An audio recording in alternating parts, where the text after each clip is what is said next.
Assalamualaikum warahmatullahi wabarakatuh. Perkenalkan, nama saya Waalaikumsalam. Muhammad Haq, dan saya lalu Aden Atmawinata dan juga Danang Ramadan. Nah, di video kali ini kami akan menjelaskan, kami mendapatkan tugas UAS dari media, yaitu topiknya tentang politik dan juga culture. Nah, kami memilih politik dan culture, dan kali ini saya akan memberi waktu untuk Danang Ramadan untuk menjelaskan politik dari American Studies itu apa. Ya, dari sini saya akan menjelaskan tentang politik Amerika Serikat. Amerika Serikat ini ialah sebuah republik konstitusional federal yang dimana ada presiden, kongres, dan lembaga peradilan. Amerika Serikat ini yang memiliki cabang eksekutif yang dipimpin oleh presiden. Pada kekuasaan legislatif ini memiliki dua, yaitu Senat dan DPR.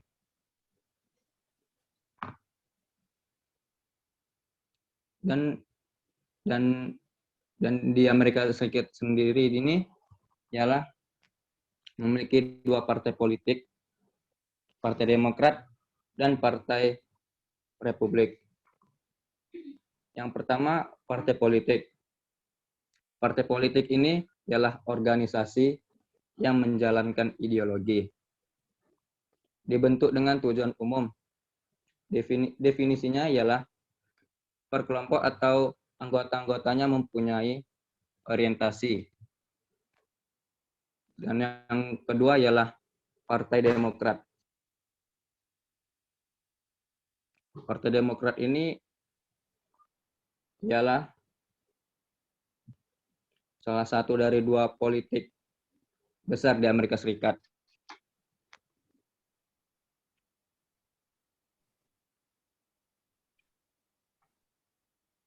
Partai ini dikenal sebagai liberal.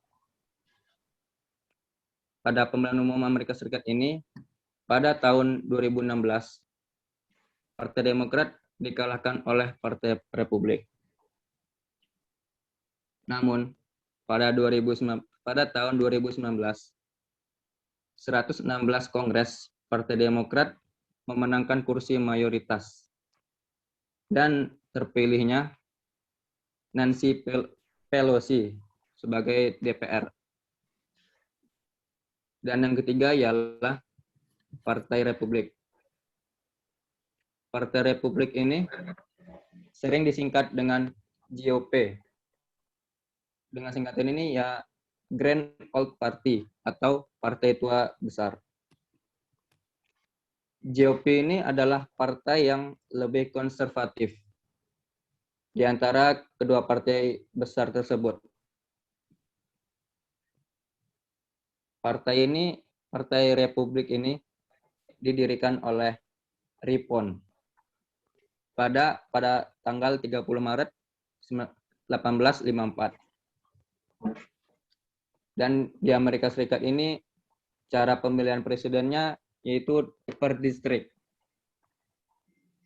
Misalnya apa namanya, Den? Joe Biden. Joe Biden ini dan dengan Donald Trump. Misalnya Joe Biden ini memiliki suara per distrik 51%. Paling tinggi nih di Donald Trump. Tapi walaupun 51% dianggap 100% oleh per distriknya. Jadi Joe Biden ini menang dan dianggap sah oleh Amerika Serikat sendiri. Udah? Atau masih lanjut? Terima kasih. Terima kasih Danang atas penjelasan dari American Studies tentang politiknya. Nah, kali ini saya ingin menjelaskan yang dari seni graffiti dan lalu nanti ada menjelaskan graffiti dan politiknya. Baik. Kali ini kalau misalnya yang American Studies kan kita bisa mempelajari kayak seni-seni mempelajari sejarah-sejarah. Nah, aku ini pengen yang lebih mendalam dan lebih mendalamnya lagi. Yang aku maksud mendalam dan lebih mendalamnya lagi, kita itu bisa belajar sejarah seni yang ada di Amerika, tapi aku pengen lebih menjurusan dari topik itu, yaitu menjelasin tentang grafitinya. Karena graffiti di Amerika itu udah sering bersangkut paut dengan politik. Graffiti di Amerika itu sejarahnya sudah banyak dan juga sering untuk melakukan propaganda terhadap politik-politik di Amerika. Nah, aku mau baca sejarahnya dari graffiti kontemporer. Graffiti ini. Oke, aku bacain. Graffiti kontemporer dimulai seolah-olah di Philadelphia pada awal 1960. Sejarawan sering mengutip kematian pemain saksofon jazz Amerika yang terkenal dan komposer Charlie Parker sebagai katalis untuk penyebaran grafiti kontemporer adalah Parker As yang dijulukin Yardbird atau burung, meninggal pada tahun 1955. Pada tahun yang sama, grafiti mulai muncul di sekitar New York City bertuliskan Bird Life. Tren ini dianggap sebagai iterasi pertama dari grafiti kategoris terorganisir di New York. Namun tidak selama 1 dekade lagi grafiti mulai berkembang di jalan New York City.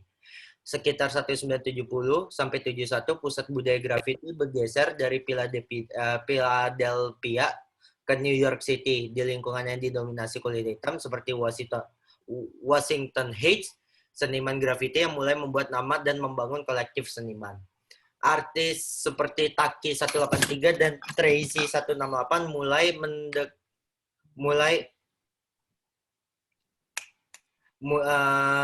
dan Tracy 168 mulai mendapat ketenaran karena sering melakukan penandaan ilegal. Ini biasa mereka membuat kayak gini karena isu protesnya mereka terhadap politik Amerika. Nah, menggunakan konvensi penandaan di mana moniker mereka menggabungkan alamat jalan mereka dengan nama panggilan mereka. Oh, ini namanya tag-nya. Atau panggilan lainnya ngebom gitu. Nah, di kereta bawah tanah dan mengamburkan di seluruh kota. Selama tahun 1970, adegan New York City didominasi oleh kru legendaris dengan lebih dari 500 orang, yang termasuk nama-nama seperti Blade, Cope, T-Kid, Cap Juice, itu seniman-senimannya. Nah, yang seperti kita ketahui yang baru-baru ini, salah satu graffiti terkenal yaitu Black Lives Matter yang ada di Amerika, yang di jalannya, yang pas mereka lagi demo-demo di jalan besarnya itu adalah salah satu juga bentuk protes terhadap rasisme di sana, dan mereka lakukan itu dengan gambar di jalan. Oke, sekian dan terima kasih. Itu sejarah dari kesenian di Amerika.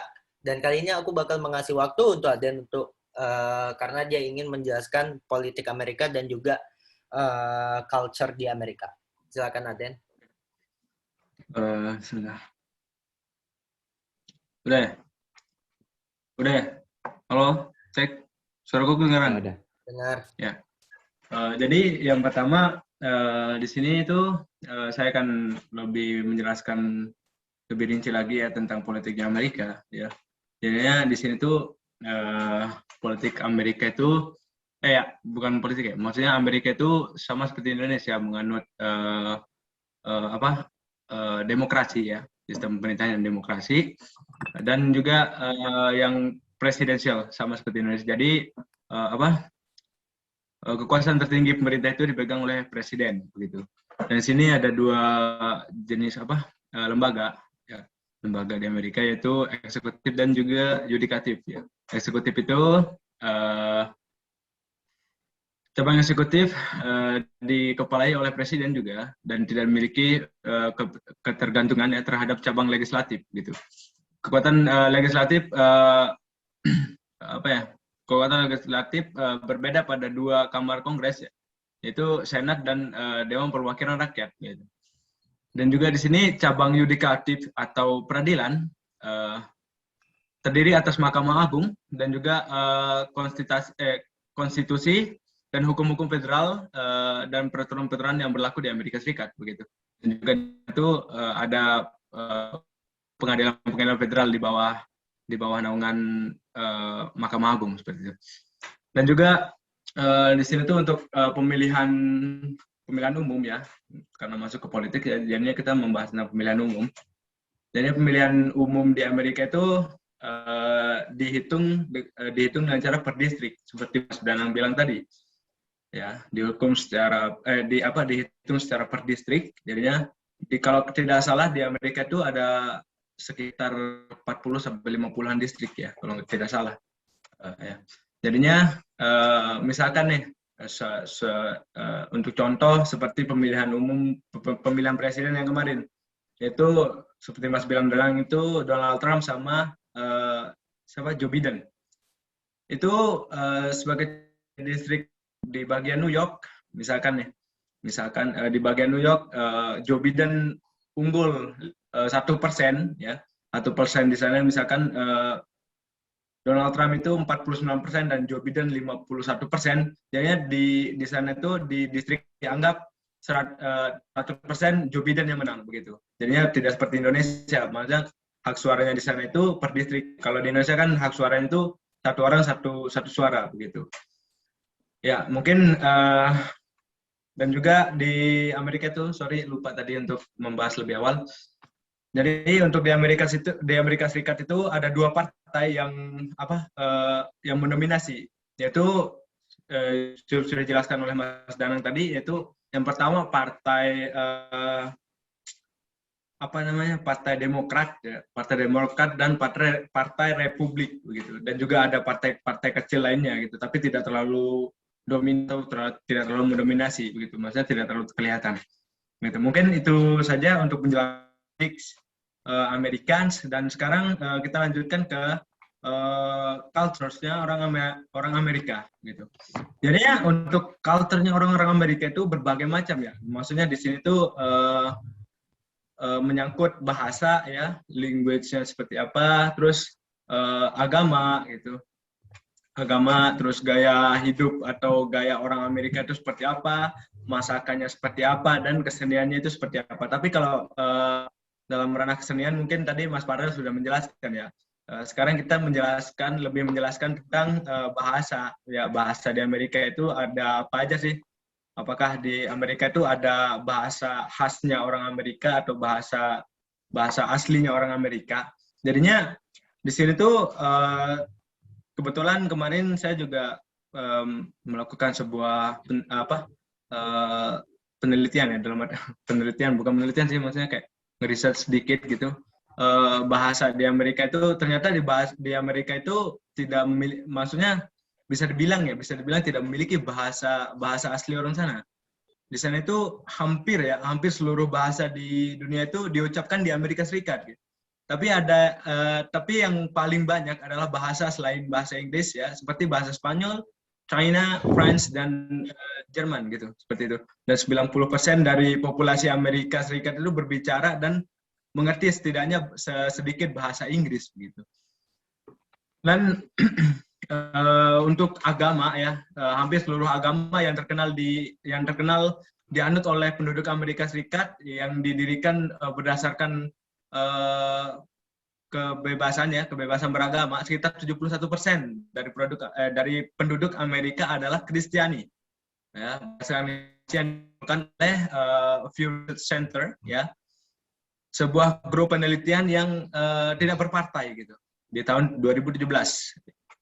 Jadi mungkin di Amerika situ lebih mayoritasnya yaitu Kristiani. Dan untuk gaya hidup orang Amerika, pakaian beragam berdasarkan status sosial, daerah, pekerjaan dan cuaca ya. Jeans, sepatu Keds itu, topi baseball, topi cowboy gitu, dan sepatu boots adalah beberapa jenis pakaian yang berkaitan erat dengan Amerikan gitu. Jadinya untuk culture-nya Amerika ini juga kita bisa lihat dalam artian sangat universal gitu, maksudnya sangat mendunia dalam artian seperti itu. Bisa dibilang untuk gaya hidup orang Amerika gitu, kita pun secara tidak langsung sudah terdoktrin gaya hidup orang Amerika, seperti memakai jeans, terus kayak sepatu Keds dan segala macam gitu. Dan untuk makanan khas orang Amerika, ya, makanan khasnya, makanan khas orang Amerika, untuk orang-orang Amerika itu, makanan khas Amerika itu dipengaruhi oleh orang-orang Eropa di sini, ternyata ya. Dan Amerika asli adalah sejarah awalnya, orang-orang Amerika dan Amerika asli dalam sejarah awalnya, begitu. Hari ini ada beberapa jumlah makanan yang dikenal berasal dari Amerika, ya, seperti hamburger, hotdog, keripik kentang, dan makaroni. Itu dan juga saya lupa keju satu ya, dan roti daging. Di sini tuh kayak bisa dibilang makanan-makanan seperti itu tuh berasal dari orang-orang Eropa ya, dan makanan orang Amerika itu ternyata dipengaruhi oleh orang-orang Eropa ternyata. Tapi bisa dibilang itu culture-nya orang-orang Amerika sekarang gitu, maksudnya kayak kebudayaan makanan seperti itu. Dan untuk keseniannya tadi seperti art dan segala macam mungkin tadi udah dijelaskan secara detail oleh Farel. Mungkin itu saja ya penjelasan dari saya untuk politik dan culture-nya. Mungkin kalau ada kekurangan dan kelebihannya mohon maaf begitu. Oke, demikian mungkin itu saja dari saya untuk penambahan data ya. Oke, terima kasih. Oke, sama-sama. Dan itulah video kami, penjelasannya tadi. Dan Ramadan sudah menjelaskan tentang politik yang di Amerika, dan aku juga menjelaskan culture seni di Amerika, dan Aden juga menjelaskan tentang politik dan makanannya, yang culture makanannya, culture bahasanya yang ada di Amerika.